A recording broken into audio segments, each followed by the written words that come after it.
Carmilla by J. Sheridan Le Fanu. Chapter 3. We Compare Notes. We followed the cortege with our eyes until it was swiftly lost to sight in the misty wood, and the very sound of the hoofs and the wheels died away in the silent night air. Nothing remained to assure us that the adventure had not been an illusion of a moment, but the young lady who had just at that moment opened her eyes. I could not see, for her face was turned from me, but she raised her head, evidently looking about her, and I heard a very sweet voice ask complainingly, "Where's mamma?" A good Madame Perrodon answered tenderly, and added some comfortable assurances. I then heard her ask, "Where am I? Where is this place?" And after that she said, "I don't see the carriage, and Maska, where is she?" Madame answered all her questions in so far as she understood them, and gradually the young lady remembered how the misadventure had come about. And she was glad to hear that no one in, or in attendance on, the carriage was hurt. And on learning that her mamma had left her here till her return in about 3 months, she wept. I was going to add my consolations to those of Madame Perrodon until Madame de la Fontaine placed her hand upon my arm, saying, "Don't approach. One at a time is as much as she can converse with. A very little excitement would possibly overpower her now." As soon as she is comfortably in bed, I thought I would run up to her room and see her. My father in the meantime had sent a servant on horseback for the physician, who lived about 2 leagues away, and a bedroom was being prepared for the young lady's reception. The stranger now rose, and leaning on Madame Perrodon's arm, walked slowly over the drawbridge and into the castle gate.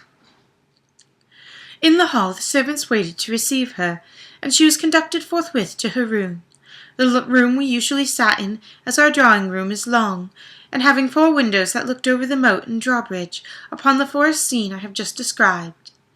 It is furnished in old carved oak, with a large carved cabinet, and the chairs are cushioned with crimson. The walls are covered with tapestry and surrounding with great old frames, the figures being as large as life in ancient and very curious costume. And the subjects represented are hunting, hawking, and generally festive. It's not too stately to be extremely comfortable, and here we have our tea, for with his usual patriotic leanings he insisted that the national beverage should make its appearance regularly with our coffee and chocolate. We sat here this night, and with candles lighted talked over the adventure of the evening. Madame Perrodon and Mademoiselle de la Fontaine were both of our party. The young stranger had hardly lain down in her bed when she sank into a deep sleep, and those ladies had left her in care of a servant. "How do you like our guest?" I asked as soon as Madame entered. "Tell me about her."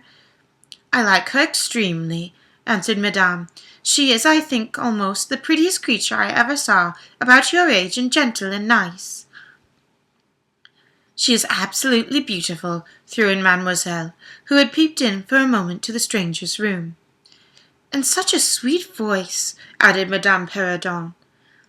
"Did you remark a woman in the carriage after it was set up again, who did not get out?" inquired Mademoiselle, "but only looked from the window." "No, we had not seen her.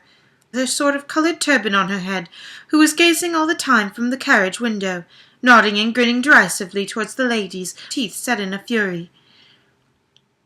"Did you remark what an ill-looking pack of men the servants were?" asked Madame. "Yes," said my father, who had just come in. "Ugly, hang-dog-looking fellows ever I beheld in my life. Hope they mayn't rob the poor lady in the forest. They're clever rogues, however. They got everything to rights in a minute." "I dare say they are worn with too long a travel," said Madame. "Besides looking wicked, their faces were so strangely lean and sullen, and very curious. I dare say the young lady will tell you all about it tomorrow if she is sufficiently recovered." "I don't think she will," said my father with a mysterious smile, and a little nod of his head as if he knew more about it than he cared to tell us. This made us all more inquisitive as to what had passed between him and the lady in the black velvet, and in a brief but earnest interview had immediately preceded her departure. We were scarcely alone, when I entreated him to tell me. He did not need much pressing. "There's no particular reason I should not tell you. She expressed a reluctance to trouble us with the care of her daughter, saying she was in delicate health and nervous, but not subject to any kind of seizure. She volunteered that, nor to any illusion, being in fact perfectly sane. How very odd to say all that, I interpolated. It was so unnecessary. All events, it was said, he laughed. And as you wish to know all that passed, which indeed was very little, I tell you. She then said, I'm making a long journey of vital importance. She emphasized the word rapid and secret. I shall return for my child in 3 months. In the meantime, she'll be silent as to who we are, whence we came, and whither we are travelling. That is all she said. She spoke very pure French. When she said the word secret, she paused a few seconds, looking sternly, her eyes fixed on mine. I fancy she makes a great point of that. You saw how quickly she was gone. I hope I've not done a very foolish thing in taking care of the young lady. For my part, I was delighted. I was longing to see and talk to her, and only waiting till the doctor should give me leave. You who live in towns can have no idea how great an event the introduction of a new friend is, in such a solitude as surrounded us. The doctor did not arrive till nearly 1 o'clock, but I could no more have gone to my bed and slept than I could have overtaken on foot the carriage in which the princess in black velvet had driven away. When the physician came down to the drawing-room, it was to report very favourably upon his patient. She was now sitting up, and her pulse quite regular, apparently perfectly well. She had sustained no injury, and the little shock to her nerves had passed quite harmlessly. There could be no harm in certainly my seeing her. If we both wished it, and with his permissions, I sent forthwith to know whether she would allow me to visit her for a few minutes in her room. The servant returned immediately to say she desired nothing more.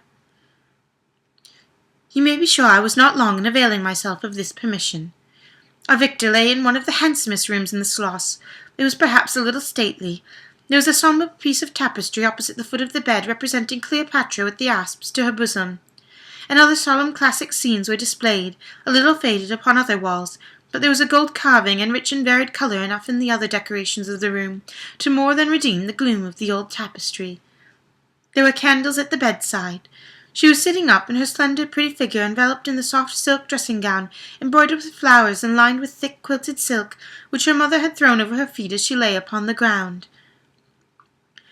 What was it that, as I reached the bedside, had just begun my little greeting, struck me dumb in a moment, and made me recoil a step or two from before her?